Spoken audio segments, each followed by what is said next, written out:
আজ আমার এক বান্ধবীর মেয়ের জন্মদিন। এই এত সুন্দর মনের মানসিকতার মানুষজন আমার মেয়ের বিদ্যালয় থেকে প্রাপ্তি। হ্যাঁ, মেয়ে যখন প্রি নার্সারিতে পড়ে তখন থেকে পরিচয়। আজ আমরা যেন এক একটা পরিবার হয়ে উঠেছি। কিছু কিছু বন্ধুদের সাথে যখন অনেকটা সময় কাটানোর সুযোগ পাওয়া যায়, সত্যি সেই সুযোগ যেন কোনোভাবেই হারাতে চায় না মন। তাই খবরটি আসার পর থেকেই আমার আর আমার মেয়ের যেন উদ্বেগের শেষ নেই। কখন এই দিনটি আসবে এবং কখন আমরা সবাই মিলে একত্রিত হব। আমার মেয়ে আর আমি আগের দিন রাত্রে কিছুতেই ঘুম আসছিল না। সকাল কখন হবে সেই চিন্তায় আমরা খালি ঘড়ির কাঁটায় চোখ রাখছিলাম। আর এই সাধারণ একটা দিন কখন জানি সবার সাথে মিলে অসাধারণ হয়ে ওঠে। সত্যি অসাধারণ এই সব দিন স্মৃতিপটে যেন আবদ্ধ হয়ে থাকে। কোথাও শুনেছিলাম সত্যিকারের বন্ধুরা বিপদের সময় ওষুধের মতন কাজ করে। সত্যিই তাই। কি অদ্ভুত না? নেই কোনো রক্তের সম্পর্ক, দেখুন কি অদ্ভুত। হৃদয়ের বন্ধনে আমরা কেমন আপন। এই ভালোবাসায় গড়া যে সম্পর্ক এক অটুট বন্ধনে আবদ্ধ।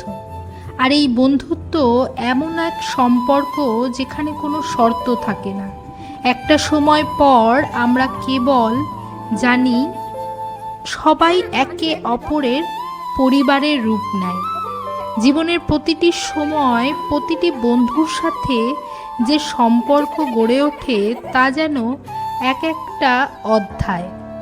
আর এই সব অধ্যায় বন্ধুরা কখন জানি তারা এক একটি পরিবার হয়ে পাশে দাঁড়ায়। এই রকমই আমার জীবনের প্রতিটি অধ্যায় আমার বন্ধুরা যেন স্পেশাল, স্থান বিশেষে শুধু নাম আলাদা। কোনো বন্ধু স্কুলের, কোনো বন্ধু কোচিং ক্লাসের, কোনো বন্ধু কলেজে, আবার কোনো বন্ধু ইউনিভার্সিটি। বর্তমানে আমরা আমাদের সন্তানদের দৌলতে নতুন নতুন বন্ধুর সাথে যুক্ত হচ্ছি। আমার এই ছোট্ট স্মৃতিপটে আর অপেক্ষায় রইলাম বার্ধক্যের সেই বন্ধু।